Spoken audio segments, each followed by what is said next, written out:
Bonjour à tous, bienvenue dans cette nouvelle édition des matins du Sénat. Je suis ravi de vous retrouver depuis la salle des conférences afin de suivre les discussions autour du projet de loi anti-gaspillage.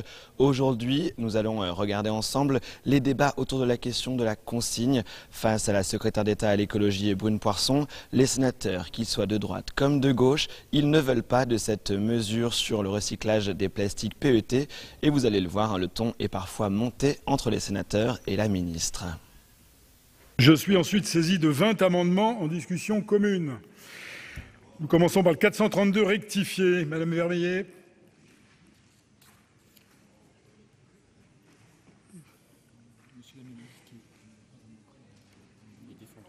Il est défendu ? Oui. Ben, écoutez, il est défendu. Le numéro 551 du gouvernement. Madame la ministre. Bien, peu à peu, je vais vous donner toutes les réponses que vous attendez. Ne vous inquiétez pas. Je crois que s'il y a bien une chose qui me caractérise, c'est que je ne fais jamais de refus d'obstacle et que je suis toujours très honnête, très sincère et que je répondrai à vos questions.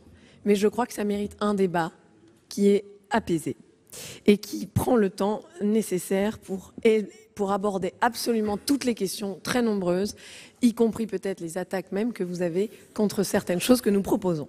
Alors, l'amendement que le gouvernement propose. Le gouvernement a engagé depuis le début de l'été, et même avant cela, et je dois vous dire que, vous savez, quand on parle du mot consigne, en France, il revient comme ça, très régulièrement dans le débat public. Et puis il est toujours un peu quelque part, il a toujours été, on le voit dans les années 70, 80, 90, un peu balayé d'un revers de main. Parce qu'on se disait toujours, finalement, c'était des cénacles un peu techniques qui prenaient les décisions, peut-être aussi pour le compte de tout le monde. Et donc je crois, là, qu'il est venu maintenant le temps de continuer à en discuter. Et quand je dis continuer à en discuter, c'est que je l'ai déjà évoqué, mesdames et messieurs les sénateurs. Regardez même mes interventions dans les médias. J'ai dit, et j'utilise le mot consigne, depuis des mois, depuis l'année dernière. Mais comme je disais, c'est quelque chose qui revient souvent dans le débat public. Et donc finalement, personne n'y prête vraiment attention en se disant « ça n'arrivera jamais, c'est pas vraiment sérieux ». Oui, les grands techniciens, c'est ce qu'ils nous disent. Sauf qu'au bout d'un moment, eh bien, je l'ai toujours dit, comme depuis des mois, je tiens les positions et nous voulons continuer à avancer dans cette direction en concertation. En concertation donc avec celles, dans le prolongement de celles qui ont donné lieu, qui ont proposé même d'avancer sur la question de la consigne pour recyclage, pour réemploi et pour réutilisation.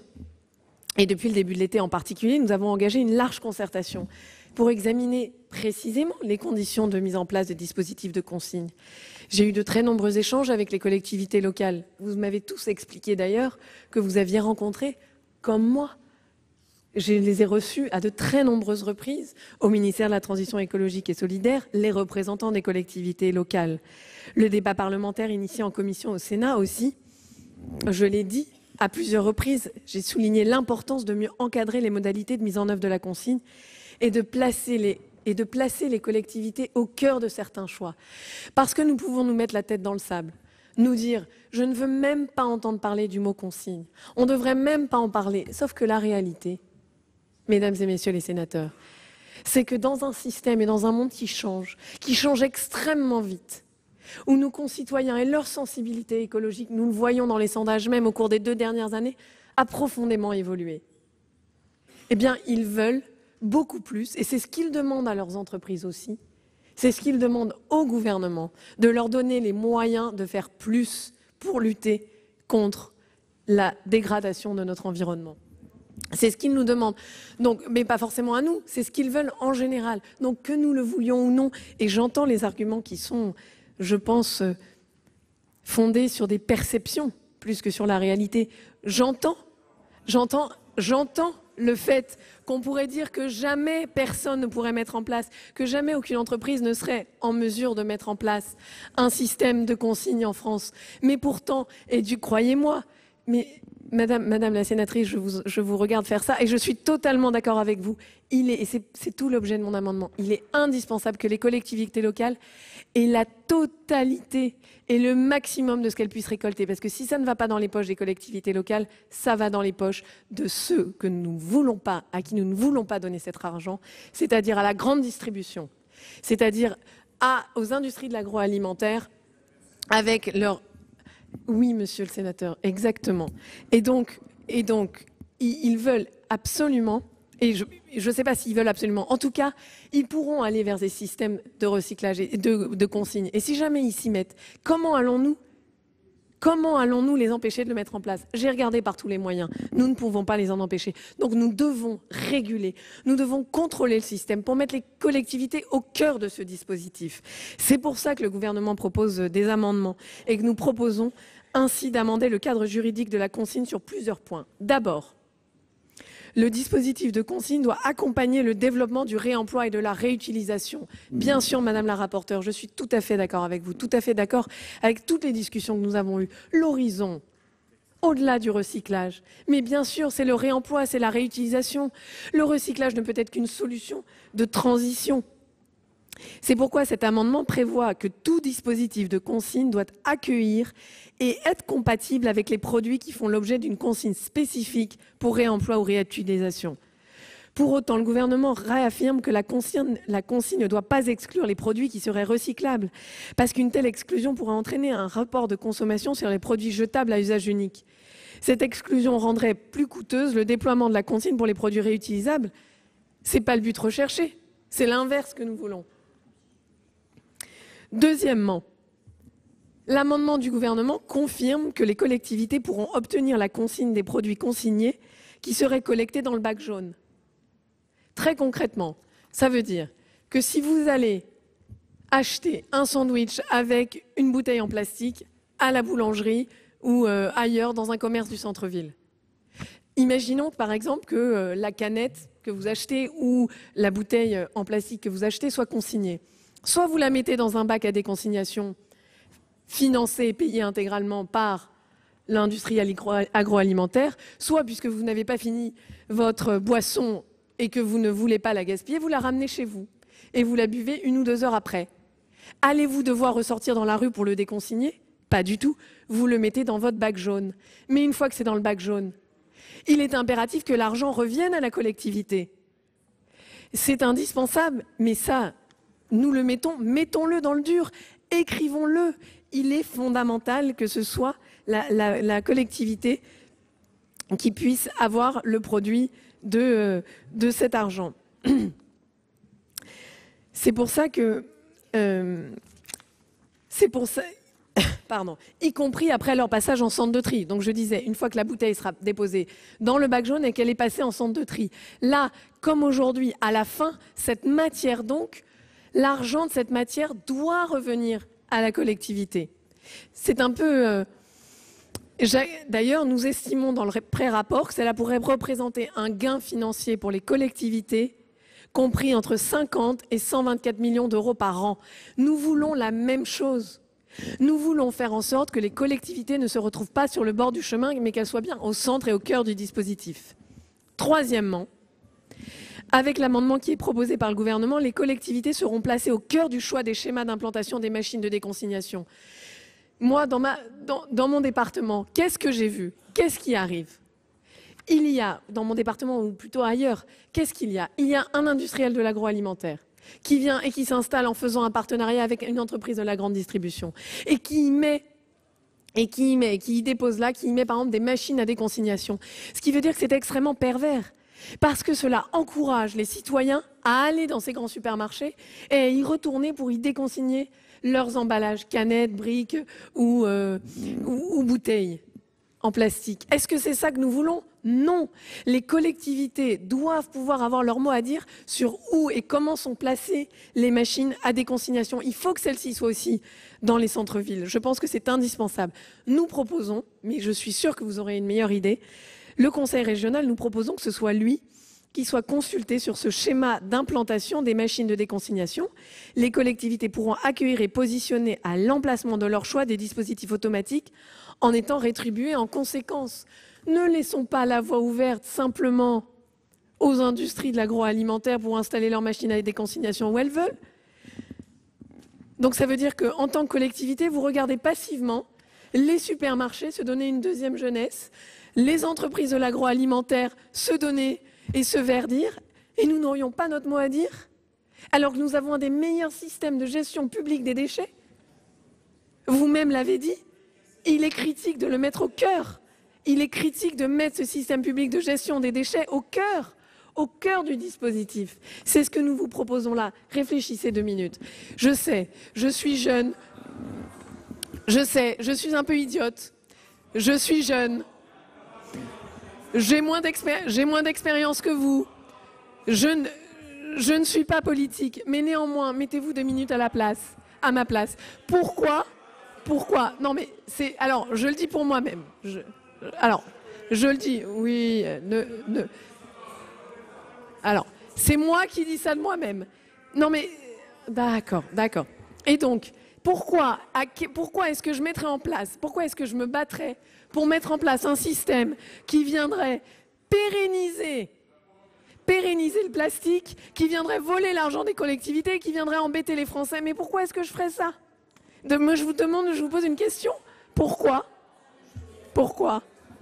Eh bien, je ne le fais pas. Je veux protéger les collectivités locales. J'y tiens. Je pense que c'est indispensable. Mesdames et messieurs les sénateurs, le jour où vous verrez dans vos départements s'installer des systèmes de consignes qui viendront siphonner sans vergogne, sans même aller parler aux maires locaux, tout le PET, toutes les canettes en aluminium, en acier, toutes les briques, nous aurions eu l'occasion, je pense, de réguler ce système et de faire en sorte que de l'argent revienne aux collectivités, de faire en sorte qu'elles restent au centre du jeu. Vient l'amendement 644 rectifié bis, Monsieur Grémier. Oui, Monsieur le Président, Madame la Ministre, Madame la rapporteure, chers collègues. Je voudrais dire d'une manière très simple, mais très sincère aussi, et très gentiment, Madame la Ministre, les sénatrices et sénateurs qui sont ici, on n'est pas sous pression de quiconque. On n'a rencontré personne. C'est simplement le vécu que nous avons sur nos territoires. C'est simplement des initiatives qui ont été mises en place par nos territoires depuis un certain temps. Donc, faut pas rentrer dans le conflit. C'est tout simplement la vie au quotidien dans tous nos départements, dans tous nos villages, qu'on est en train d'évoquer et surtout de respecter. Donc, l'amendement que je propose là, c'est un amendement de dire ne cassons pas tout. Ne cassons pas ce qui a été mis en œuvre historiquement sur nos territoires et laissons uniquement, effectivement, si on doit rentrer, et j'attends avec impatience l'avis de notre rapporteur, si on doit rentrer dans ce système, limitons-le uniquement à ce qui n'est pas consommé chez soi, mais qui est consommé hors foyer, d'où la proposition de cet amendement. Viennent ensuite 2 amendements identiques, le 282 rectifié, M. Kern. Merci, Monsieur le Président, Madame la Ministre, mes chers collègues. Nous ne sommes pas contre la consigne, Madame la Ministre. Nous sommes avant tout pour la réduction des déchets et surtout la réduction des plastiques, de tous les plastiques. Car la consigne, vous le savez bien, aura, et vous l'avez vu dans d'autres pays où ça se pratique, aura un effet inverse.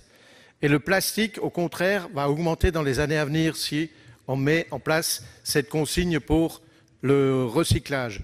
Donc, pour moi et pour nous, je crois que c'est une fausse bonne idée que celle de la consigne pour recyclage. Nous, on dit oui à la consigne pour réemploi et réutilisation, car nous ne voulons pas duper les Français. Je salue d'ailleurs la position de notre commission de développement durable qui a fait le choix pertinent de réserver la consigne au réemploi et à la réutilisation. En faisant ce choix, nous répondons aux attentes des Français en affichant clairement l'objectif de réduction des déchets. Cet amendement précise que les consignes mises en place le sont pour atteindre les objectifs de réemploi ou de réduction des déchets, en sachant que ces objectifs peuvent être, Madame la Ministre, définis ou même doivent être définis par des textes réglementaires comme les cahiers de charges des éco-organismes. Or, ce n'est pas le cas aujourd'hui. Alors, moi, Madame la Ministre, avec votre amendement, si vous permettez, je vais continuer là-dessus quelques secondes. Avec votre amendement, vous refocalisez le tout sur les coûts et les compensations. Mais restons dans le vrai sujet. Pensez-vous sincèrement que le projet, votre projet, va réduire le nombre des bouteilles en plastique? Amendement identique, le 501 rectifié, Monsieur Husson. Dans le droit fil de la question de Claude Kern, moi je pense que les Français sont comme nous, ils ont compris une chose, c'est que si les bouteilles en plastique, les contenants en plastique à usage unique, il faut les bannir parce qu'ils sont mauvais pour l'environnement, voire pour la santé, il faut donc programmer leur disparition. Et je ne comprends pas dans ce cas-là que pour programmer leur disparition, on donne au plastique à usage unique une valeur supplémentaire en disant, puisque ça ne vaut rien et que c'est dangereux, on va mettre une consigne pour que ça coûte plus cher. Enfin, objectivement, personne ne vous suit, Madame la Ministre. Et puis, je vais vous poser je vais poser une autre question et je vais faire une observation, si vous m'y autorisez, Madame la Ministre. Depuis plusieurs semaines, j'allais dire, en tous les cas, tout l'été, vous avez rencontré des ONG, des associations de consommateurs, vous l'avez dit, de nombreuses associations d'élus, et des associations environnementales. Manifestement, jusqu'à aujourd'hui, vous n'êtes pas en mesure de les avoir convaincus.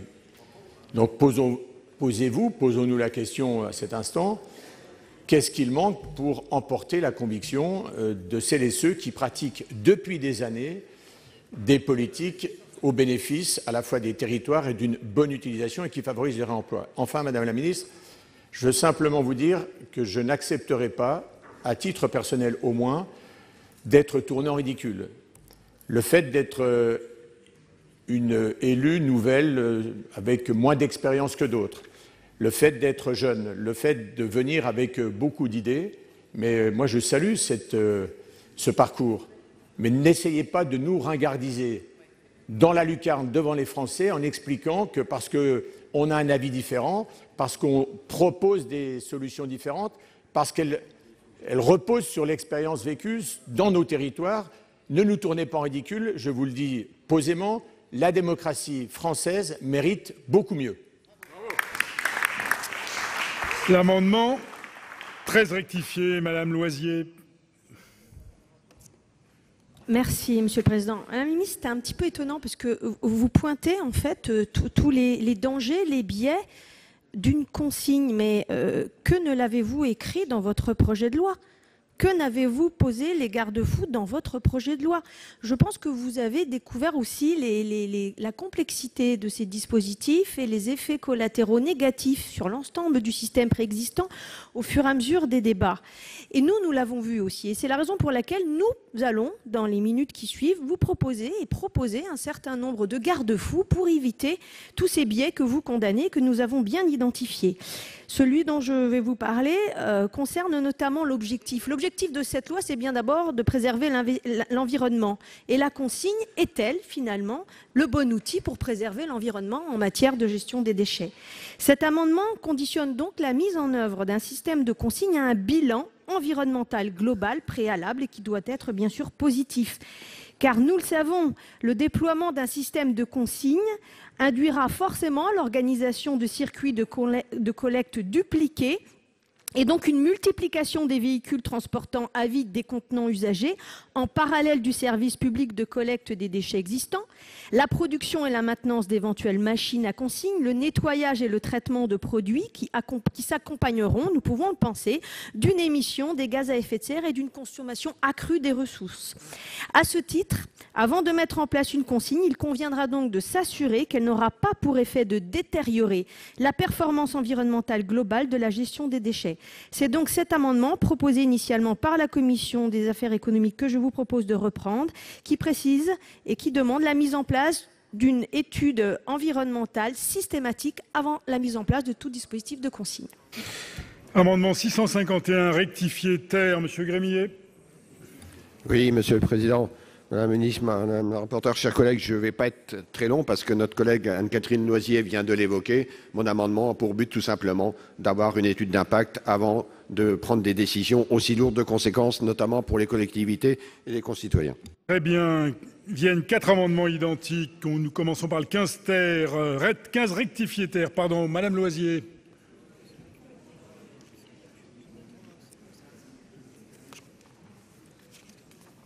Merci, Monsieur le Président. Cet amendement reprend également un amendement de la Commission des affaires économiques qui prévoit que les collectivités, Madame la Ministre, se voient effectivement rembourser le montant de la consigne lorsqu'elles collectent, trient et retournent les produits consignés aux producteurs. Même avec une consigne pour réemploi ou réusage, une partie des emballages consignés, nous l'avons dit, se retrouveront dans la nature, dans la voirie, sur la voirie ou dans les bacs jaunes. Il paraît donc évident que les collectivités, lorsqu'elles assurent la collecte de ces produits, soient remboursées par les producteurs du montant de la consigne, comme n'importe quel citoyen qui l'aurait ramené. Comme les producteurs qui déploieront un dispositif de consigne ne seront plus obligés de contribuer à l'éco-organisme de la filière, ils ne participeront plus au financement du service public de collecte et de tri. Les collectivités continueront pourtant d'assurer une collecte et un tri résiduel. Cet amendement s'inscrit donc clairement dans la loi le principe suivant: les collectivités territoriales seront indemnisées par les producteurs à hauteur de la consigne lorsqu'elles leur retourneront un emballage consigné qu'elles auront collecté. 55 rectifié bis, Monsieur Dantec. Oui, je pense que, Madame Loisier, c'est le même amendement. Je crois qu'on est nombreux à arriver à la même conclusion, qu'il y avait quand même des produits consignés qui ne seraient pas déconsignés dans les systèmes de réemploi et que la collectivité se retrouverait à les gérer et que donc il faut un système assez simple qui est que la collectivité récupère aussi le même montant, ce qui n'est pas le cas, Madame la Ministre. Il me semble, mais j'ai pu mal lire, dans votre propre amendement qui dit reverser aux collectivités une rétribution dont le montant est fixé par arrêté du ministre chargé de l'environnement. Alors là, nous, on est beaucoup plus clair dans l'amendement et on est sur la consigne, effectivement, pour réemploi. Ce que je veux vous dire par là, Madame la Ministre, c'est que quand on parle d'environnement, et en particulier de déchets, mais c'est le cas dans d'autres domaines sur l'environnement, il y a les grandes déclarations, et on est tous capables d'en faire, et il y a la difficulté des choix techniques. Et sur l'environnement, c'est souvent sur le technique que se fait la différence. Je pense que le Sénat passe aujourd'hui un message assez clair en disant notre société, par exemple les jeunes, veulent clairement sortir du plastique à usage unique. C'est une demande sociétale. Et nous, effectivement, nous mettons un réemploi qui dit clairement, et j'espère qu'on est tous bien d'accord là-dessus, parce que je me rappelle quand on est arrivé avec Joël Labbé au Sénat et qu'on a pointé les bouteilles plastiques, il y avait quand même un lobby des eaux minérales extrêmement fort qui avait hurlé à la mort sur la proposition de Joël Labbé. Je me rappelle, c'était nos premiers jours au Sénat. Donc si nous sommes bien tous d'accord qu'il s'agit aussi derrière de discuter avec les producteurs d'eau minérale sur le fait qu'ils vont revenir à la bouteille plastique, ce qui est une organisation complexe parce que ça veut dire aussi derrière qu'il faudra des points de remplissage des bouteilles assez généralisé sur le territoire, parce que sinon le bilan du verre n'est pas si bon. Il faut intégrer tout ça aujourd'hui. Je pense que vous avez ouvert, Madame la Ministre, un débat extrêmement complexe sur la consigne, et je crois très sincèrement que votre propre amendement n'est pas un amendement mature à ce stade.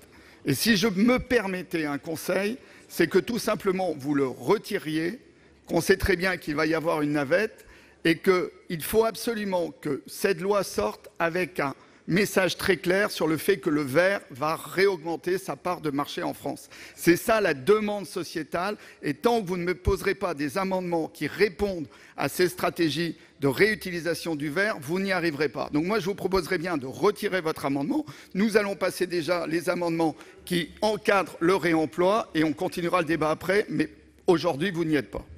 Le 266 rectifié, identique toujours, Monsieur Jomier. Oui, il est défendu. Il est défendu, merci. Et le 596 rectifié, Monsieur Marchand. Oui, Monsieur le Président, Madame la Ministre, je ne serai pas long car beaucoup de choses ont été dites et fort bien dites par ma collègue Loisier et mon collègue Dantec. Néanmoins, moi je veux insister sur une chose dans cette histoire qui nous occupe et qui, j'ai l'impression, pollue un peu notre débat sur un texte qui fondamentalement doit nous faire aller vers une société de consommation différente, c'est qu'il est important, avant toute chose, d'instituer des garde-fous pour les collectivités. Rien ne se fera sans les collectivités, tout se fera avec les collectivités. Vous l'avez très bien compris, Madame la Ministre. Voilà donc pourquoi cet amendement est défendu. Si le 503 rectifié, Monsieur Husson.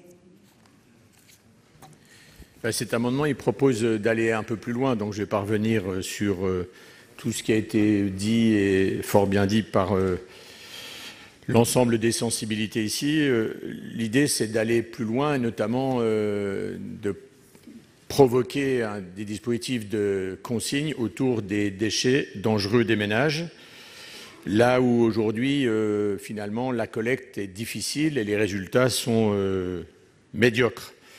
À partir du moment où, en plus, ces déchets sont dangereux, on a donc tout intérêt à pouvoir organiser les filières et faire en sorte que, par l'acte d'achat, la consommation du bien soit pleine et entière, et qu'ensuite, on puisse, là aussi, s'orienter vers un réemploi. Donc, parce que l'impact environnemental, et je crois que c'est quand même au cœur du sujet, la préoccupation environnementale, c'est de faire en sorte d'encourager autour des déchets dangereux des ménages.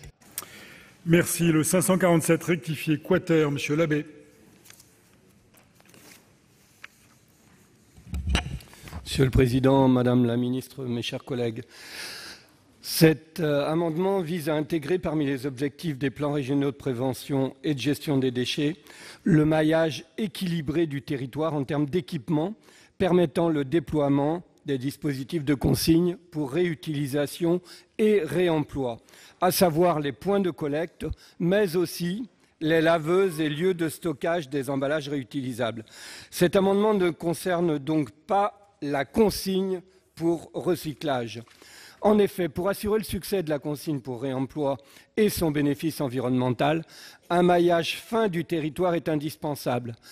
Pour avoir une empreinte carbone positive, il est nécessaire de limiter le nombre de kilomètres parcourus par les emballages consignés. Par ailleurs, il est essentiel de favoriser une égalité des citoyens dans l'accès aux points de collecte.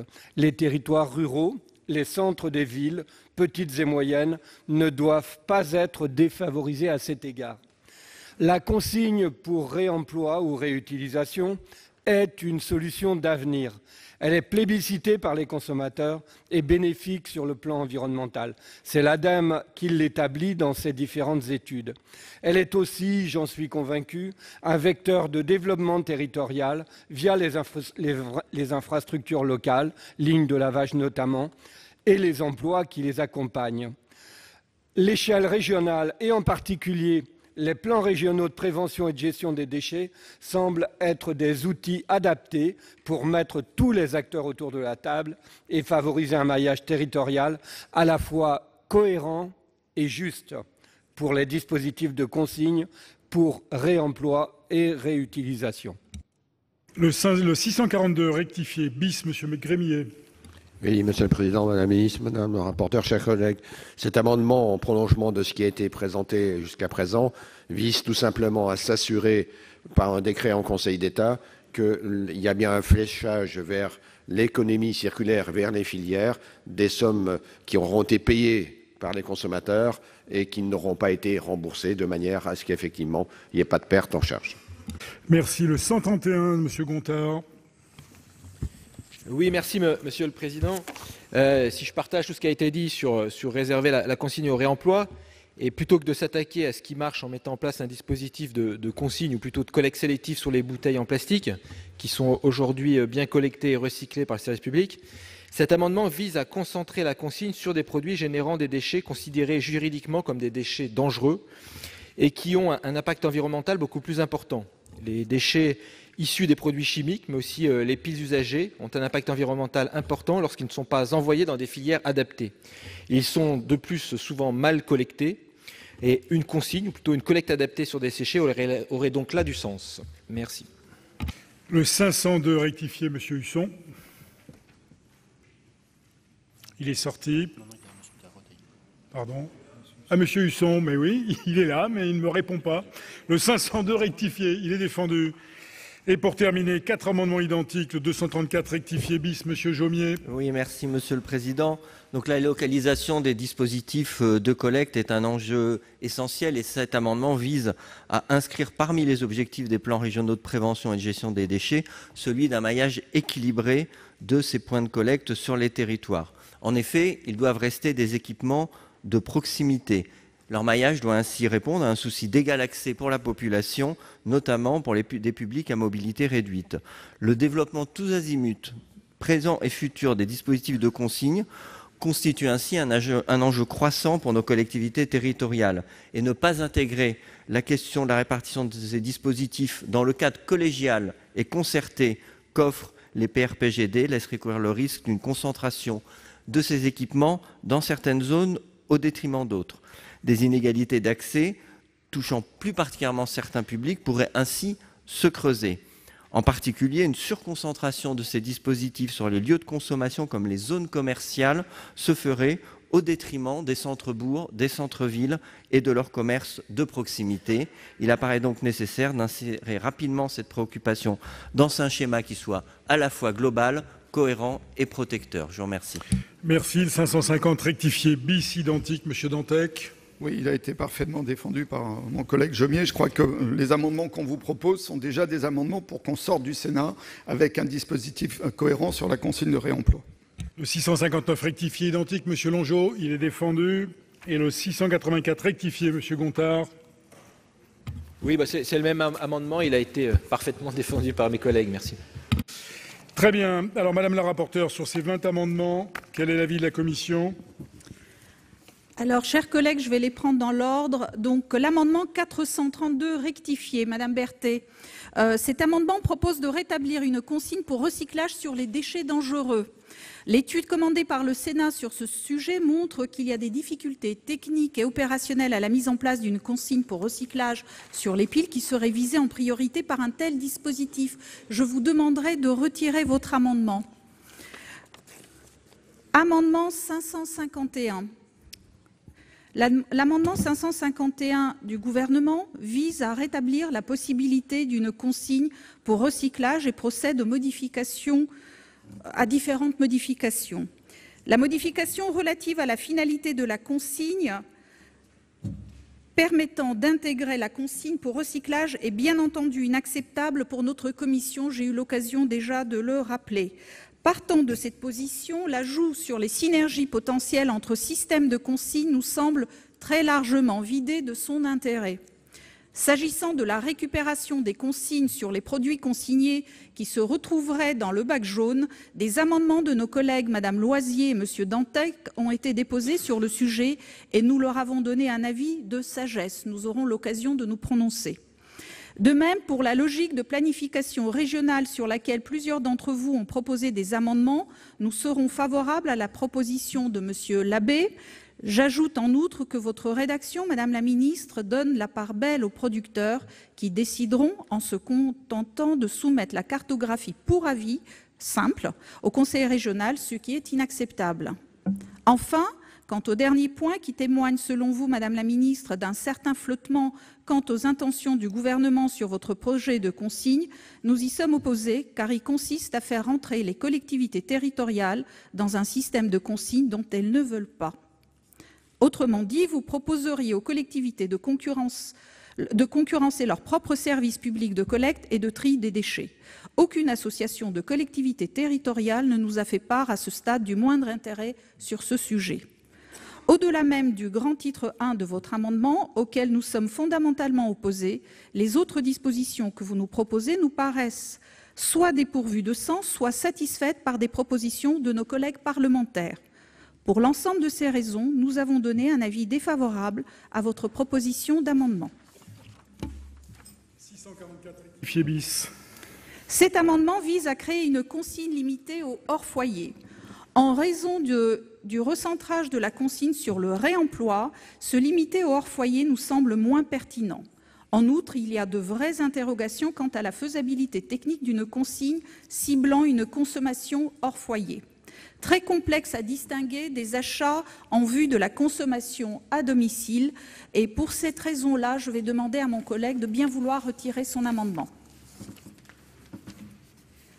Les amendements identiques 282 et 501 visent opportunément à recentrer les objectifs fondant la consigne sur le réemploi et la prévention. La Commission a prononcé un avis favorable pour ces deux amendements.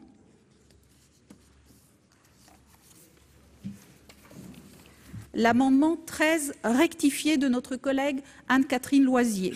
Cet amendement vise à conditionner la création de consignes pour réemploi ou réutilisation à un bilan environnemental positif, ainsi qu'à fixer par décret la méthode retenue pour établir ce bilan.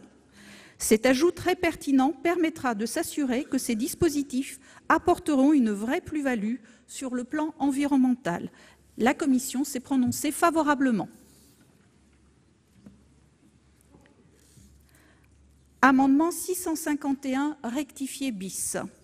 Cet amendement vise judicieusement à conditionner le déploiement de dispositifs de consigne à la réalisation d'une étude d'impact et à une concentration préalable de tous les acteurs concernés. Il s'agit d'une précision extrêmement pertinente car l'évaluation et la concertation préalable du dispositif initial de consigne par le gouvernement ont été extrêmement lacunaires malgré les vives préoccupations de la quasi-totalité des parties prenantes, notamment des associations de protection de l'environnement, de défense des consommateurs et des acteurs de l'économie sociale et solidaire. La Commission s'est prononcée favorablement. Quatre amendements suivants identiques. Les amendements 15, 55, 266 et 596 ont reçu un avis favorable de la Commission. 503 rectifié.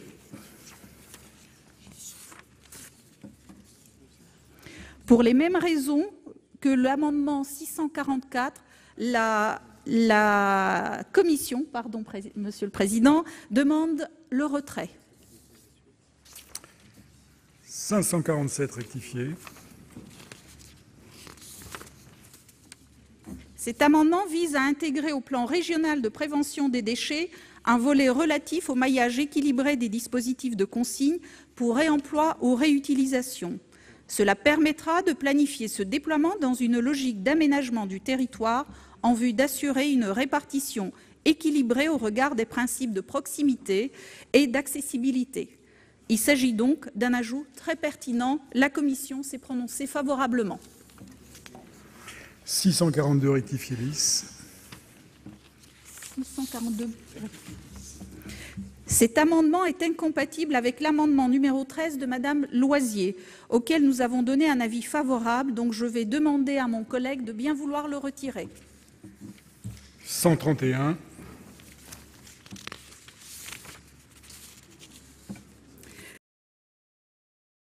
Consigne pour recyclage sur les déchets dangereux. Pour les mêmes raisons que l'amendement 644, je vais demander à mon collègue de bien vouloir le retirer. Mon collègue est là. 502 rectifié. Cet amendement vise à limiter au réemploi et à la réutilisation les dispositifs de consigne mis en place de façon volontaire par les producteurs lorsque les produits en question font l'objet d'une collecte sélective. Cette contrainte nous paraît problématique au regard de la Constitution, en particulier en matière de liberté d'entreprise. Elle ne nous semble en outre pas nécessaire compte tenu de ce que j'ai indiqué précédemment sur la très faible probabilité que les producteurs mettent en place volontairement de véritables consignes pour recyclage de façon massive. Donc je demanderai à mon collègue qu'il veuille bien retirer son amendement. Et enfin, les 4 derniers identiques. Donc, la Commission s'est prononcée pour un retrait. Donc, je demanderai aux auteurs des amendements 234, 550, 659 et 684 de bien vouloir retirer leur amendement. Merci. Madame la Ministre, l'avis du Gouvernement sur ces 20 amendements, s'il vous plaît.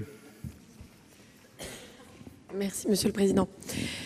Alors, avant toute chose, j'aimerais à nouveau vous dire combien je suis heureuse parce que je crois qu'il y a des combats qui valent d'être menés et qui méritent de prendre du temps pour convaincre. C'est le cas de la consigne. Quand j'ai installé le sujet dans le débat début de l'année 2018, on n'était que quelques-uns à y croire, aux côtés d'associations et de certaines entreprises engagées.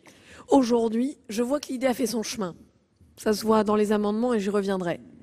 Je salue votre conviction en faveur des dispositifs de consigne pour réemploi et réutilisation.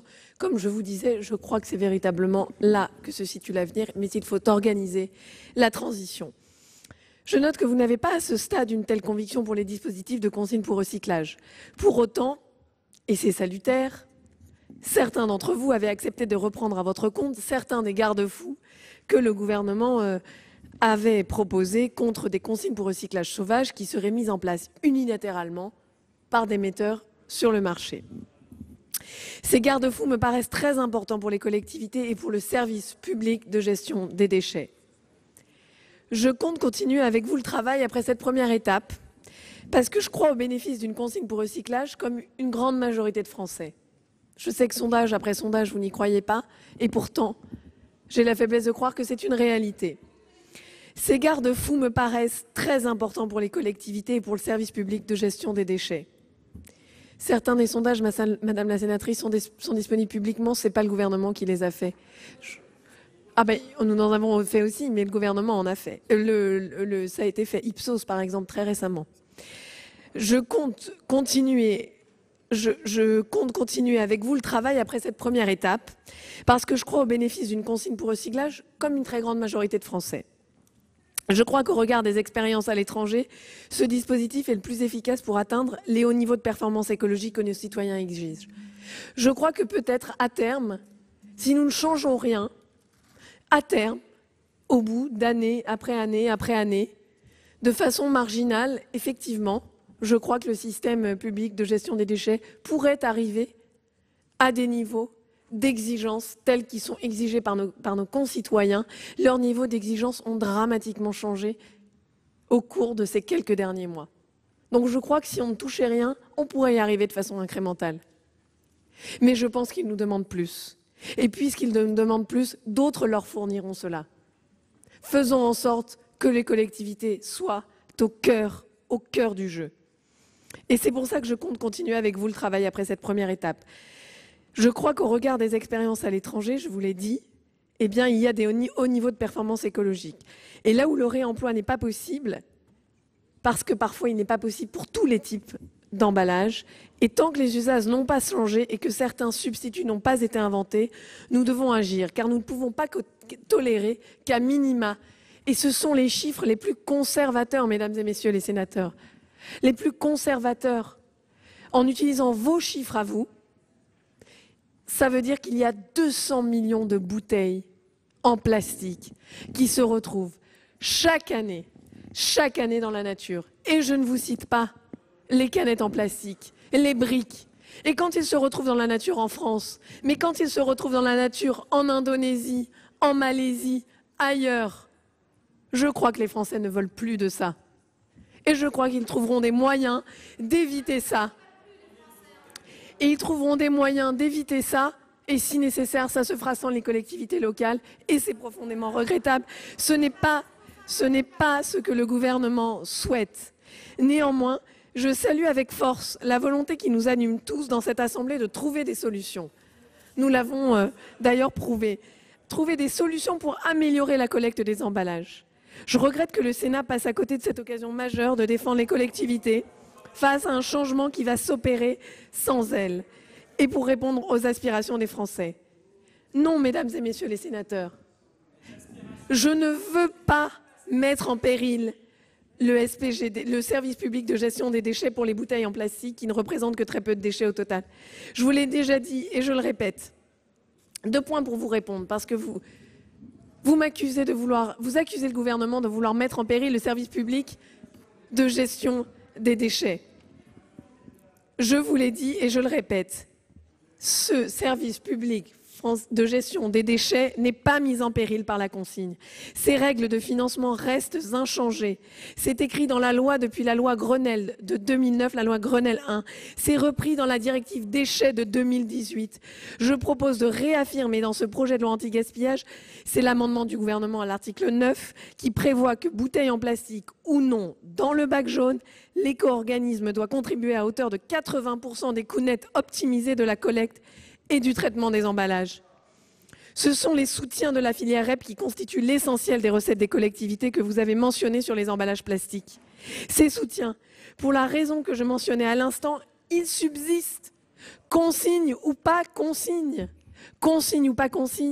l'éco-organisme doit, parce qu'il y a une loi française qui l'oblige, parce que la directive européenne l'oblige, et parce que nous voulons, si ce n'est pas le Sénat, ce sera dans un autre Sénat, nous voulons l'inscrire dans la loi. À nouveau. Et l'article 8, que nous aurions dû examiner avant, paraît un renforcement des soutiens. Et moi, mesdames et messieurs les sénateurs, je suis comme vous. J'ai en horreur cette société qui est caractérisée par la prolifération de la pollution plastique. Et oui, je pense que c'est utile de dire que nous souhaitons la disparition progressive du plastique. Mais en attendant, il faut quand même collecter ces déchets. D'après vos chiffres, moi j'ai des chiffres bien plus élevés, mais ne serait-ce que d'après vos chiffres, 200 millions de bouteilles par an dans la nature en France. Le premier déchet. Et alors on ne devrait rien faire contre ça. On devrait se dire, c'est pas grave, on attend, on finira bien par y arriver un jour. Ah oui, on finira bien pour y arriver un jour. Mais moi je ne peux pas aller voir les Français et leur dire, mesdames et messieurs, un jour on y arrivera. Non. Il faut qu'on leur donne des gages pour accélérer, d'autant que les collectivités ne perdront pas un euro. Pas un euro. Parce que c'est déjà dans la loi. C'est déjà la réalité. D'autre part, dans cette loi-là, et nous allons en discuter, il y a énormément pour lutter contre la pollution plastique. Et je suis sûre que vous allez avoir encore plus de meilleures idées pour lutter contre la prolifération de la pollution plastique. Nous allons en discuter. La responsabilité élargie des producteurs, toutes ces filières REP, elles ont pour objectif de pouvoir lutter, en tout cas nous allons leur donner ces objectifs-là. Et comme ensemble nous allons réformer la gouvernance des filières REP, nous collectivement nous allons être bien plus exigeants vis-à-vis des filières REP pour qu'elles fassent exactement ce pour quoi elles se sont engagées. Et nous avons toute une série de mesures dans ce projet de loi et vous allez les enrichir, je n'en doute pas. Par exemple, la modulation de l'éco-contribution en fonction du respect ou non de l'environnement ou de l'impact environnemental, même si ce mot-là peut être galvaudé, on fait très attention à la façon dont on utilise des emballages. Plus un emballage pollue, plus l'éco-contribution versée par le producteur devra être élevée. Ça fait partie des mécanismes que nous mettons en place. Nous l'avons voté hier. Accélérer le développement du vrac, lutter contre le suremballage, des interdictions aussi de plastique superflu. Tout ça, nous l'avons construit ensemble.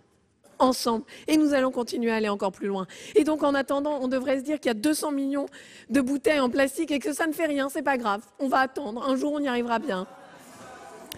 Mais je pense qu'il faut collecter et recycler en attendant. Donc, concernant les amendements, j'ai une position défavorable à tous les amendements, sauf beaucoup de... Monsieur le sénateur, vous m'avez dit vous-même que c'était une loi communiste. Alors écoutez, vous ne pouvez pas me dire ça. Alors, la loi... J'ai relu Marx avant de venir. Alors, en ce qui concerne les amendements. Alors, j'ai l'amendement... Alors, concernant les amendements 432, 503, 131... Dans le désordre, c'est plus compliqué. Alors, donc, j'ai dit... Celui du gouvernement, vous y êtes favorable, Monsieur, 644 rectifié bis. Monsieur le Président, j'ai une position défavorable à tous les amendements, sauf au 596, qui reprend une mesure de l'amendement gouvernemental. Au 15, celui de la sénatrice Loisier. Au 55, au 266, il est exactement similaire à l'amendement qui a été proposé par le gouvernement, à savoir ce que nous appelons la déconsignation du bac jaune. Donc j'ai du mal à comprendre comment on peut être contre la consigne pour recyclage, mais en parallèle prendre un amendement qui régule la consigne pour recyclage. En tout cas, je suis très satisfaite d'une chose, c'est que malgré les contradictions apparentes, nous atterrissons sur le même résultat. D'autre part, amendements 432, 503, 131, eh bien, je les soutiendrai, mais si je les soutenais et que j'étais favorable, ça ferait tomber tout le reste. Donc, je propose le retrait. Merci.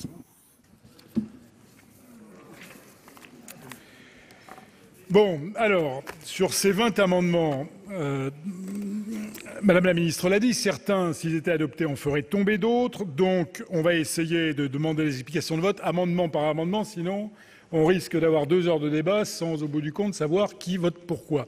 Monsieur le Président de la Commission, vous souhaitez la parole. Merci, Monsieur le Président. Madame la ministre, mes chers collègues, je crois, Madame la ministre, qu'il faut, si on est appelé à passer quelques heures ensemble, encore, et qu'il faudrait que vous cessiez assez vite d'être sur un registre de caricature ou d'invective. Parce que sans ça, on ne va pas arriver à travailler sereinement. C'est un sujet sérieux, je crois qu'il faut qu'on se respecte et qu'on soit, encore une fois, ni dans la caricature, ni dans l'invective. Quand vous dites « je veux protéger les collectivités locales », c'est de la provocation. Parce que venir devant le Sénat, qui est la chambre des collectivités locales, dire « je veux protéger les collectivités locales », alors que votre projet a notamment pour conséquence de faire perdre aux collectivités locales 150 millions d'euros par an, et 200 millions pour les consommateurs, et je ne parle même pas des 400 millions d'euros qui sont remis en cause dans la mise aux normes ou la construction de centres de traitement, je trouve que ça n'est pas raisonnable et ça n'est pas honnête de dire ce genre de choses. De même, quand vous posez le débat en disant, je vous cite parce que c'est tellement intéressant que j'ai pris des notes, que vous avez horreur des déchets, et qu'on ne peut pas ne rien faire, sous-entendant que nous, on ne veut rien faire, des déchets plastiques, oui absolument, et que nous, on ne ferait rien, c'est tout le contraire, c'est tout le contraire. Je l'ai noté. Vous avez dit, on ne peut pas ne rien faire, j'ai horreur des déchets plastiques. Et nous, on ne fait rien. Le travail de la commission est justement destiné, et de l'hémicycle depuis qu'on a commencé nos travaux, est destiné à donner un peu d'ambition, et même beaucoup d'ambition, à un texte qui est uniquement focalisé sur cette consigne pour recyclage. Je rappelle qu'on a adopté en début de séance dans l'hémicycle, en début de semaine, des mesures qui prévoient des objectifs très clairs. Je rappelle qu'en commission, on a pris des mesures fortes pour lutter contre le suremballage. Je rappelle qu'on a pris des mesures fortes aussi pour lutter contre les plastiques hors foyer. Et vous, vous focalisez sur le recyclage de la bouteille plastique qui représente 1% des déchets ménagers et à peine 10% des déchets plastiques. Et vous venez nous donner des leçons. Je voudrais vous dire que c'est juste insupportable. Nous, si on n'est pas favorable à la consigne pour le recyclage, c'est pas pour vous embêter, on n'est pas dans ce niveau-là, c'est parce qu'on pense que c'est contre-productif en termes écologiques. C'est contre-productif. Pourquoi? On l'a dit, je le redis, simplement parce que ça légitime l'usage du plastique. Et on le voit bien en Allemagne, où quand on a institué une consigne, il y a eu une augmentation de 60% du recours au plastique pour usage unique. Donc ça montre bien les effets pervers de ce que vous proposez. Donc de grâce, arrêtez de caricaturer, arrêtez d'invectiver. Ce que j'aimerais moi savoir, parce qu'on vous a posé la question à plusieurs reprises, c'est cette consigne pour recyclage, vous la subissez ou vous la désirez? Parce que là aussi, on n'arrive pas à savoir comment vous vous positionnez. M. Bigot vous a posé la question, la rapporteure vous a posé la question. On n'a pas de réponse là-dessus. Et vous avez là-dessus un langage qui varie selon les jours, selon les interlocuteurs. Dans le projet de loi initial, on ne nous dit pas de quoi on parle. On dit juste le gouvernement pourra fixer par décret une consigne, mais on ne sait pas sur quoi, on ne sait pas comment. Après, on découvre que vous voulez cette consigne uniquement pour le recyclage des bouteilles plastiques. Et puis quand vous nous voyez, vous nous dites « Oh mais non, mais finalement, j'y tiens pas que ça, j'y tiens pas tant que ça. » Puis finalement, vous déposez un amendement pour revenir en arrière. Puis finalement, vous nous dites que vous pourriez retirer l'amendement. Puis après, vous nous dites que vous pourriez l'amender. Puis finalement, vous venez le défendre. Puis vous essayez de filer à certains sénateurs des sous-amendements pour amender votre dispositif. Enfin, c'est tout sauf honnête, c'est tout sauf transparent, et vraiment, je crois qu'on ne peut pas travailler dans ces conditions. Donc j'aimerais qu'on cesse la caricature, j'aimerais qu'on cesse les invectives, et j'aimerais que vous nous disiez oui ou non si vous pensez que la consigne pour recyclage est quelque chose de positif. Alors, Madame Taillé-Polian a demandé la parole. Merci, Monsieur le Président. Madame la Ministre, Monsieur le Président de la Commission, moi je note avec satisfaction l'évolution du groupe LR sur le plastique, parce que c'est vrai qu'on avait dans certains débats antérieurement, on nous reprochait un plastique bashing un petit peu au quotidien. Là, on voit qu'il y a une mobilisation et je m'en félicite. Alors, notre problème aussi consiste sur la consigne. La difficulté, Madame la Ministre, c'est qu'effectivement, vous nous dites, mais vous ne traitez pas le problème des 200 millions de tonnes de plastique qui chaque année ne sont pas collectées. Mais votre système de consigne ne garantit en aucun cas que ce soit ces bouteilles-là qui seront prises en charge dans la consigne. Rien ne le garantit. Donc finalement, on risque de déstabiliser le service public pour finalement changer un flux qui est déjà pris en charge sans vraiment s'occuper et prendre en charge les flux qui, eux, ne sont pas traités. Et puis vous le faites en fragilisant le service public.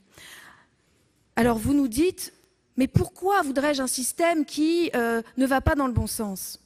Mais écoutez, premièrement, la fragilisation du service public est quand même, excusez-moi, une constante dans votre gouvernement et des collectivités locales aussi régulièrement. Et puis deuxièmement, j'ai le souvenir d'un ministre de l'écologie il y a plus d'1 an qui quittait le gouvernement parce qu'il trouvait que le rôle des lobbies était trop important. Eh bien effectivement, on peut se demander aujourd'hui dans cet hémicycle si ce n'est pas le même problème auquel nous nous trouvons. Votre système permet aux industriels dont le modèle économique est basé sur la bouteille jetable, leur permet finalement de répondre aux questions qui leur sont posées par une pirouette qui ne résoudra pas le problème principal des emballages, des plastiques, et qui leur permettra au contraire de revenir sur leurs pieds. Et c'est une chose pour laquelle nous ne pouvons souscrire. Monsieur Berry-Debat a la parole.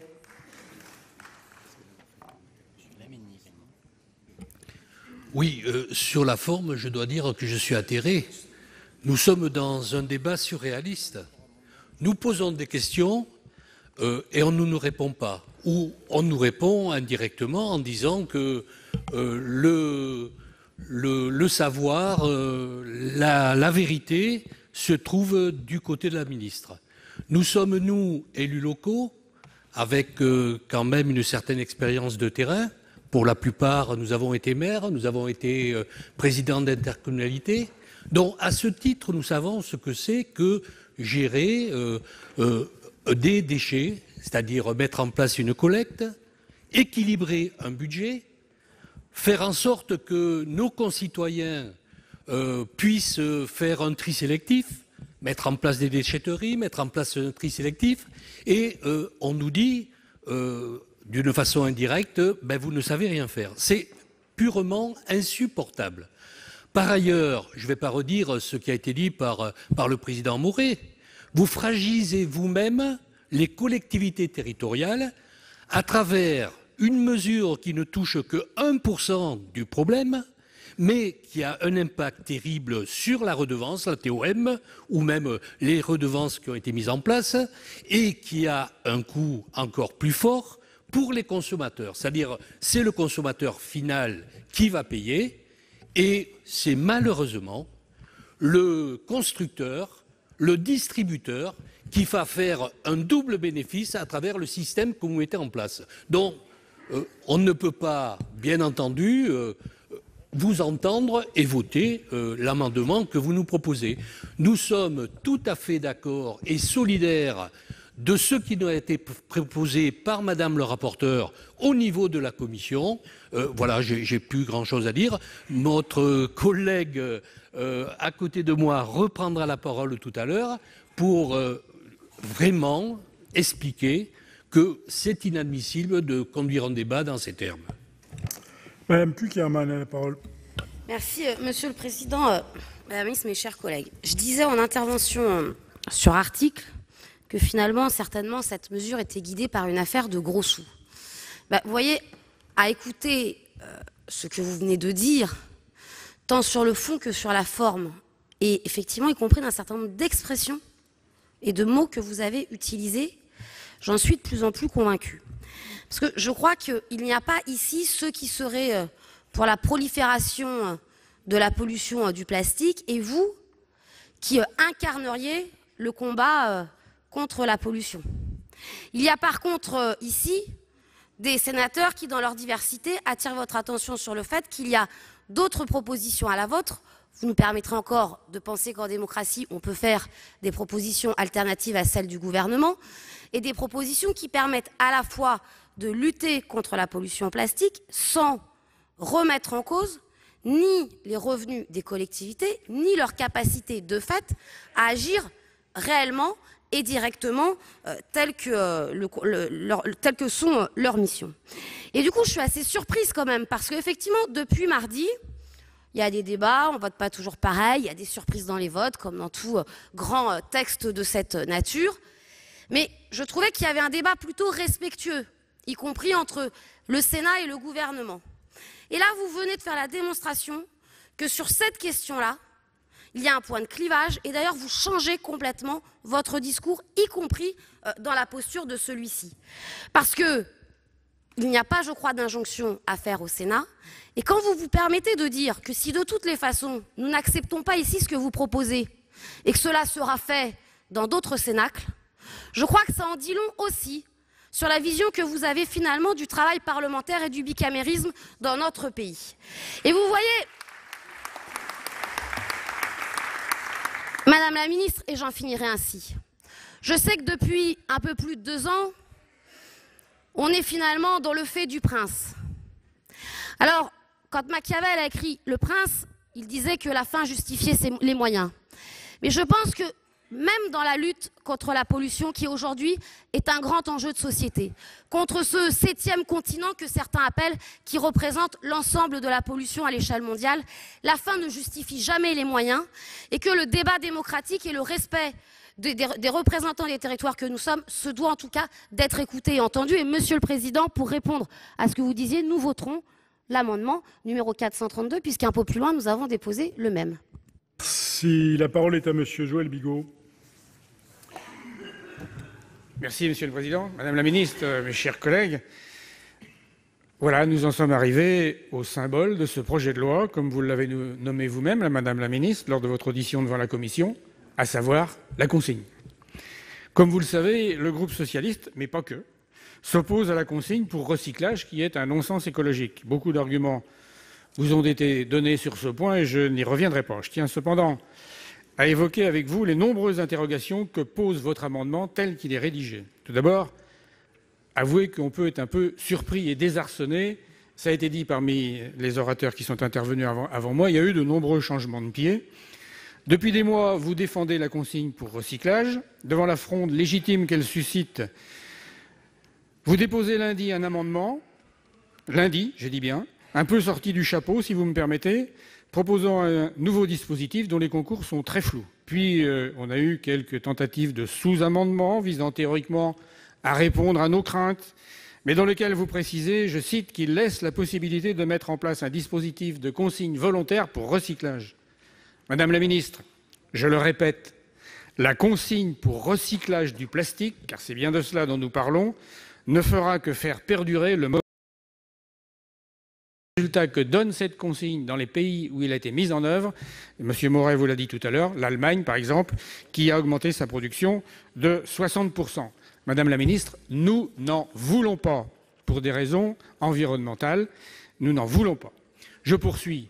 Vous maintenez dans votre amendement le système de compensation financière des collectivités censé répondre à nos inquiétudes. Oui, donc nous parlons toujours de cela et de rien d'autre. L'aspect environnemental, il est absent. Et j'en finis, vous donnez dans vos 2 derniers alinéas la responsabilité par les industriels de définir seuls l'implantation des dispositifs de déconsignation, sans concertation avec les collectivités gestionnaires des déchets et sans possibilité pour ces dernières de s'y opposer. Vous évoquez un simple avis des régions qui n'ont pas en charge la collecte séparée des déchets. Vous donnez les clés de la maison de l'aménagement du territoire aux industriels. Je serais curieux de savoir où les industriels vont installer leurs automates. Je fais le pari que ça sera dans les zones denses, mais certainement pas en zone rurale. Bref, vous le comprendrez, votre dispositif improvisé pose beaucoup trop de questions pour que nous puissions les soutenir. N'oublions pas les objectifs que nous devrions tous partager lorsque nous parlons d'économie circulaire, la réduction de nos déchets et une consommation sobre de nos ressources. Parler autant de la consigne pour recyclage anti-écologique promu par Coca-Cola et d'autres dans un projet de loi censé promouvoir un nouveau paradigme environnemental envoie un très très mauvais signal aux Français. La parole est à notre collègue Mandelli.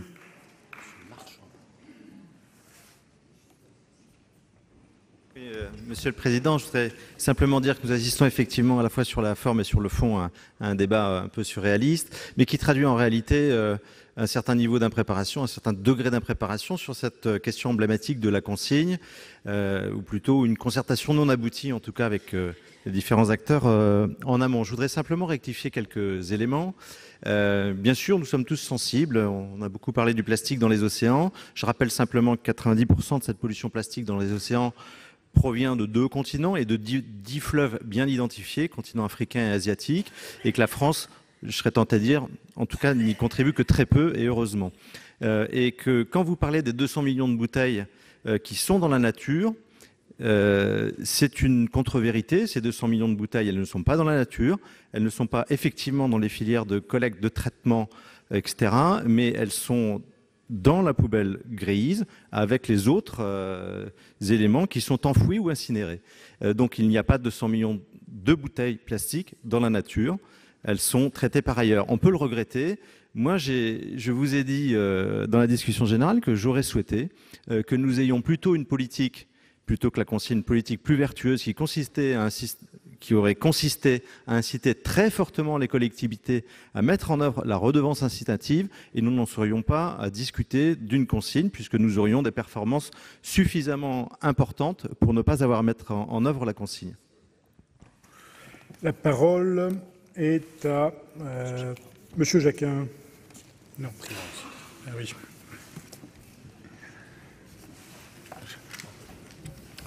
Merci, Monsieur le Président. Madame la Ministre, je suis pantois de vos tentatives d'explication et de justification de cette fausse consigne et l'histoire que vous nous contez sur votre défense de nos concitoyens et de nos collectivités. Je veux y opposer un autre récit. Et cet autre récit, il est simple. Les Coca, Danone et consorts, ils sont assis sur un modèle économique exceptionnel. 3 centimes de plastique, 2 centimes de liquide à l'intérieur, on vend des bouteilles à 1 euro. Et il y a quelques années, moins d'une dizaine d'années, ils ont été extrêmement inquiets du plastique bashing venant. Pour leur modèle économique, c'était inquiétant. Et là, ils ont inventé un coup génial. C'est exceptionnel. Rendre écologique la bouteille en plastique. Et ainsi, on maintiendra le modèle économique et peut-être même, on le développera. D'où cette fausse consigne. La bouteille, au lieu de valoir 1 euro, elle va valoir 1,20 € Et le concitoyen, il devra prendre son diesel et retourner au supermarché pour l'emmener, plutôt que de la déposer dans le génial et citoyen sac jaune. Bref, il paiera une seconde fois encore, puisque le coût de sa collecte d'ordures ménagères va augmenter. Moi, j'appelle ça une arnaque et un hold-up de nos concitoyens. Et votre tentative d'explication, je la trouve maladroite. Votre gouvernement est en collusion véritable avec des grands intérêts privés. On l'a vu dans d'autres dossiers, dans Aéroports de Paris, dans l'ubérisation et maintenant avec Danone. Si vraiment vous vous trouvez jeune, moi je ne pense pas. C'est une politique du très ancien monde. C'est une politique du XXe siècle néolibéral. Si vous vous trouvez jeune et que vous croyez véritablement en votre fausse consigne, dites-nous que si les supermarchés développent ces automates de ramassage, ils devront avoir l'autorisation des collectivités territoriales compétentes en collecte d'ordures ménagères. Je vous remercie. La parole est à Madame Sophie Primas. Merci, Monsieur le Président. Madame la Ministre, je ne sais pas ce qui se passe dans cet hémicycle, mais vous êtes beaucoup plus agréable quand on discute en tête-à-tête que lorsqu'on est ici dans l'hémicycle. On a eu des discussions courtoises, où on a marqué nos différences, Et ici, je dois vous dire que moi-même, comme M. Husson, comme d'autres ici, on ne goûte pas trop les accusations sur voilà, ce que nous serions ou ce que nous ne serions pas. Je ne goûte pas non plus ce que je vois dans la presse depuis 2 jours sur le fait que vous êtes seul face à la lutte contre le plastique et que vous luttez contre les lobbies des recycleurs et des gros recycleurs français. Ici, c'est un sanctuaire. Vous n'êtes face qu'à des gens qui sont les représentants des collectivités territoriales et qui ne sont pas ni les représentants ni d'Evian, ni de Danone, ni de Nestlé, ni de je sais qui, ni des gros recycleurs. Ils sont juste les représentants d'un système qui fonctionne. Parce que depuis 2 heures, là, de quoi on parle? On parle d'un système qui fonctionne, qui doit être amélioré à la marge, mais un système qui fonctionne et qui a été géré par les collectivités territoriales avec beaucoup de talent, beaucoup d'efforts, beaucoup d'investissements et beaucoup d'investissements des Français aussi, parce qu'il y a la TOM derrière, n'oubliez pas, et que cette taxe pour enlèvement des ordures ménagères, elle pèse aujourd'hui dans le poids du pouvoir d'achat des Français. Alors vous dites les Français ont changé, surtout depuis les 3 derniers mois que je leur explique que c'est fini le gaspillage. Les Français ont changé. Mais très bien, les Français changent, faisons appel à leur esprit de responsabilité et au lieu de poser leur bouteille dans la rue, la poseront dans une poubelle et le problème sera résolu. Donc pensez à la responsabilité des Français, les Français sont responsables. S'ils veulent lutter contre le gaspillage, contre la prolifération des plastiques, ils mettront leur bouteille en plastique. D'ailleurs, ils prendront une bouteille normale, une gourde maintenant, mais s'ils utilisent une bouteille, ils la mettront dans la poubelle. Dans la poubelle, elle sera recyclée par les collectivités territoriales, et tout ça pour des coûts qui seront infiniment moins élevés que ce que vous nous proposez. Alors peut-être on peut arrêter, peut-être que ce débat sur des choses qui marchent, c'est pas utile et ça fait pas progresser les débats. Moi je préférerais qu'on apporte des garde-fous sur des initiatives privées qui ne sont pas évidemment souhaitables pour nos collectivités territoriales, dont vous avez parlé. Et puis, une fois qu'on aura mis les garde-fous, eh bien, on laisse fonctionner ce qui fonctionne et on améliore ce qui fonctionne moins bien. La parole est à Monsieur Ouzoulia. Merci, Monsieur le Président. Madame la Ministre, la démocratie est en danger, Madame la Ministre. Ce que les citoyens et les citoyennes aujourd'hui nous demandent à nous, politiques, c'est de leur présenter des problèmes clairs, des positions claires que nous assumons tous en responsabilité. Le Sénat a introduit dans cette loi, par des articles pour lesquels vous avez émis un avis défavorable, des mesures fortes, des engagements forts en termes de réduction des volumes de plastique et en termes de calendrier. Vous nous parlez d'une loi communiste, c'est une loi humaniste, Madame la Ministre, et je salue le chemin fait par nos collègues de l'autre côté de l'hémicycle pour venir sur des positions communes et exprimer à l'unanimité le désir du Sénat de réduire les emballages plastiques. Madame la Ministre, vous allez bientôt porter ce texte devant l'Assemblée nationale. Ce que les citoyens et les citoyennes vous demandent maintenant, pas par voie de sondage, mais c'est de porter devant la représentation nationale, à l'Assemblée nationale, les engagements forts pris par le Sénat pour la réduction de plastique. Dites-nous maintenant si oui ou non le gouvernement va porter l'engagement fort et unanime du Sénat pour la réduction du plastique. Sur l'amendement 551 du gouvernement, j'ai été saisi d'une demande de scrutin public par le groupe Les Républicains. Je vous rappelle que l'avis de la commission est défavorable. Bien évidemment, l'avis du gouvernement est favorable. Il va être procédé. Madame la ministre, vous souhaitez la parole, je vous la donne. Je ne vous avais pas vu lever la main.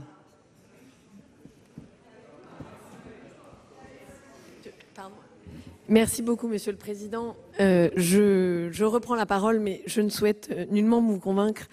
Je voulais simplement préciser quelques petites choses. La première, c'est que je comprends et c'est une bonne stratégie, mais non, la consigne n'est pas la mesure phare de ce projet de loi. La preuve, c'est qu'hier soir, nous avons construit ensemble la mesure phare du gouvernement, du projet de loi, vous voyez un lapsus, qui est l'interdiction d'élimination des produits invendus. Ça, c'est la mesure phare. Parce que ça, c'est un vrai signe que nous changeons et que nous voulons aller vers un changement de type d'économie. Et ensuite, nous continuerons sur les nouvelles filières pollueurs-payeurs, par exemple, que nous allons créer ensemble, qui vont permettre, je le rappelle, au final, c'est un transfert de 500 millions d'euros qui va avoir lieu des industriels vers les collectivités locales. 500 millions d'euros avec la création de cette filière REP. D'autre part, je voulais préciser aussi un autre point sur la méthode. Le gouvernement a sciemment laissé le mot « consigne » sans précision. Et c'est comme ça que nous l'avons proposé. Parce que nous pensons, et je vous l'ai répété à plusieurs reprises, c'est pour ça que je le répète aussi ici publiquement, je pense que c'est quelque chose et que c'est un amendement, ce sont des amendements, des garde-fous, des limites au pouvoir des industriels que nous aurions dû construire ensemble. Ensemble, et avec vous en chef de file, tous collectivement, parce que vous connaissez mieux que quiconque les collectivités locales, et je le maintiens, j'ai commencé comme ça, et je le maintiens, je continuerai jusqu'au bout.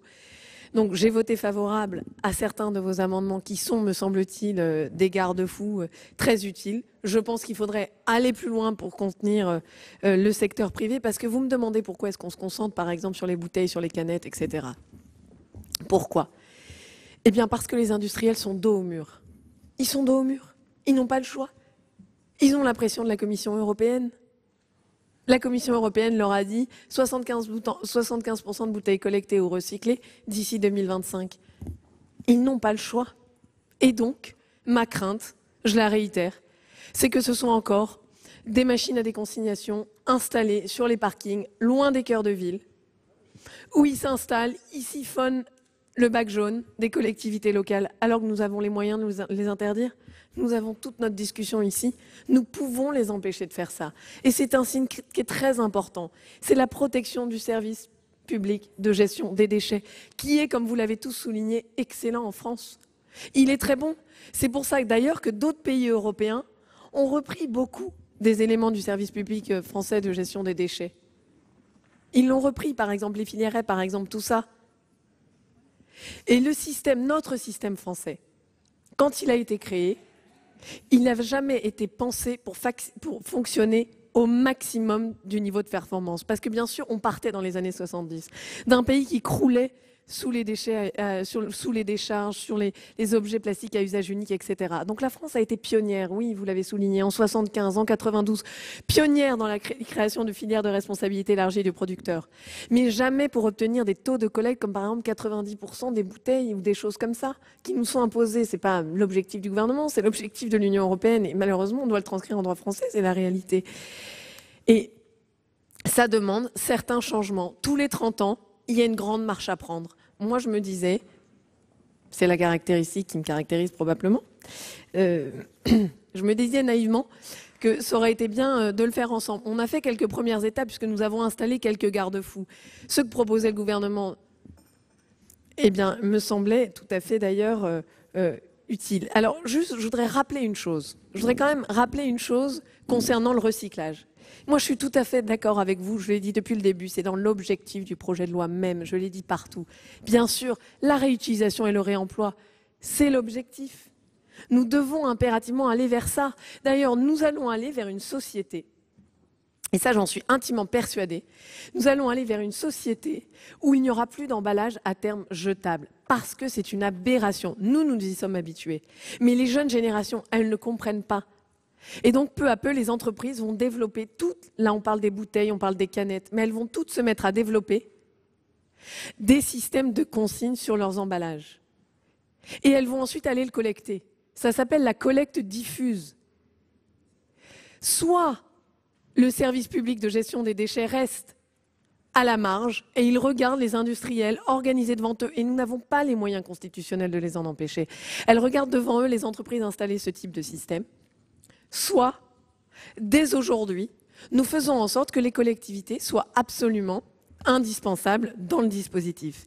Et c'est bien ça notre objectif. Mais plus je dis ça, plus certains peut-être s'y opposeront. Et je voudrais juste simplement aussi rappeler quelque chose, une évidence aujourd'hui. Parce que je continue sur ce que j'ai commencé à dire, à savoir que oui, la réutilisation et le recyclage, c'est essentiel. Mais il y a cette période, la réutilisation et le réemploi, c'est essentiel. Mais il y a cette période de transition, je dis petite parce que j'aimerais qu'elle soit la plus courte possible, qui s'appelle le recyclage. Si j'utilise vos chiffres, en particulier par exemple celui du rapport Stefanini, dont nous n'avons jamais eu une copie, du rapport Stefanini qui a travaillé de façon étroite avec Jacques Vernier d'ailleurs, qui avait des conclusions qui ont différé de celles qui ont été écrites in fine dans le rapport. Mais le rapport Stefanini Que dit-il?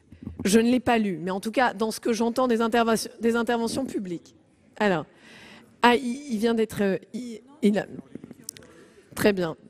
Ah ben, écoutez, je suis ravie de l'apprendre. Je vous ai envoyé personnellement à chacun une copie du rapport Vernier.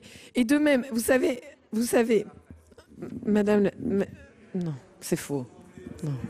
Alors, donc, ce que je voulais vous dire, c'était que oui, on est parfois habitué à certains enfantillages. Et donc, je voulais simplement rappeler une évidence. C'est que le bac, le recyclage n'est pas... Le recyclage reste... n'est pas. Donc, vous disiez, dans ce rapport, fameux rapport Stefanini, il y a 98% de bouteilles en plastique qui sont collectées. C'est ce qui est écrit.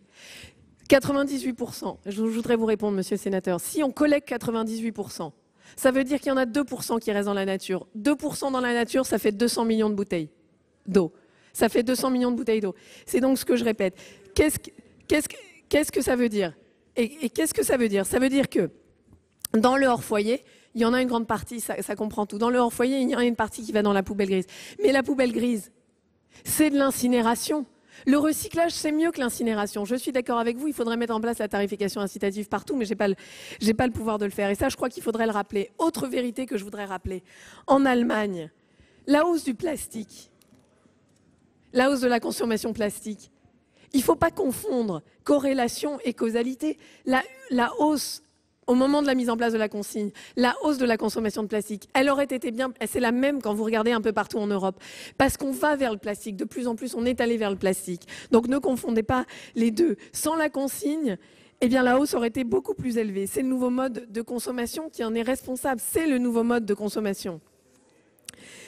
Donc, et dernière chose aussi, ce que je voudrais dire, c'est que, dernière chose, mais qui est importante aussi, dernière chose, vous dites, c'est ce que le rapport Stefanini dit, c'est ce que le rapport Stefanini dit,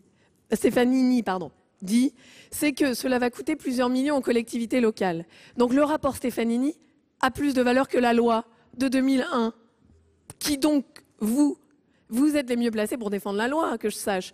Donc le rapport Stefanini, pour vous, est plus vrai que la loi de 2009, est plus vrai que la transcription européenne. La transcription, c'est mon grand étonnement. J'avoue que je suis assez étonnée, mais c'est la réalité. Donc je voulais rappeler ces quelques vérités. Maintenant, je sais que plus je défends quelque chose, moins vous le soutiendrez. Je le regrette. Donc c'est pour ça que j'entends que vous me demandez de me taire, et donc maintenant, je vous cède la parole. Non, il n'y a plus de parole, Madame la Ministre. On passe au vote. Donc nous étions sur le scrutin public, et donc il va y être procédé dans les conditions fixées par l'article 56 du règlement. Le scrutin sera ouvert dans quelques instants.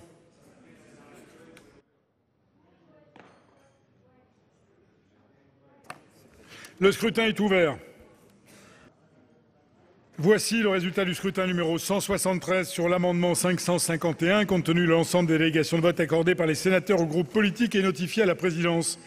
Nombre de votants 343, nombre de suffrages exprimés 307, pour l'adoption 7, contre 300. Le Sénat n'a pas adopté.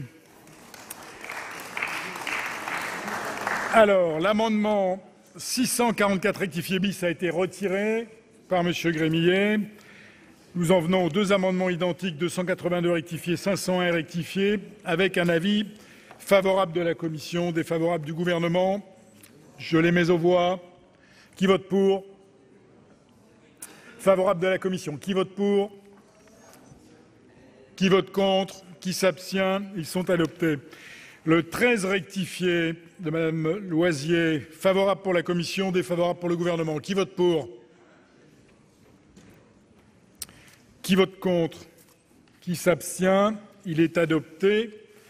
Et il fait tomber le 642. On en est maintenant au 651, rectifié terre.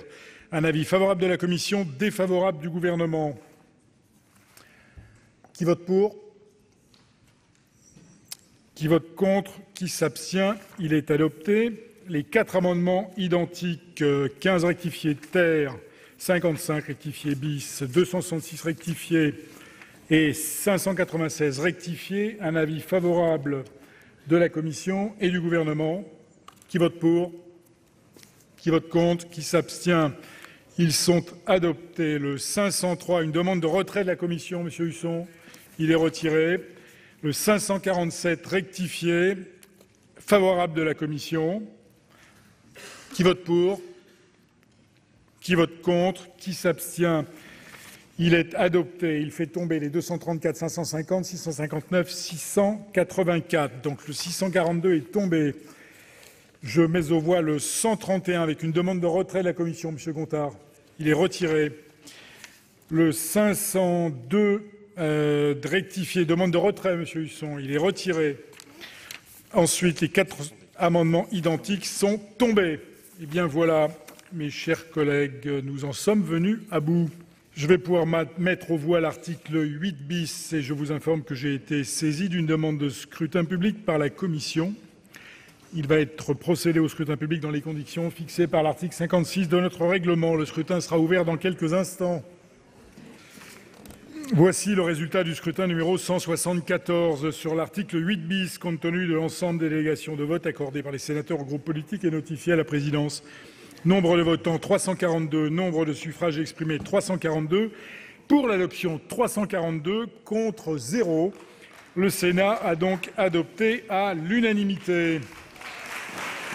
Voilà pour la discussion autour de cette question de la consigne dans l'examen du projet de loi anti-gaspillage. Vous pouvez voir ou revoir tous les programmes de Public Sénat sur publicsénat.fr. Très bonne suite des programmes sur les chaînes parlementaires.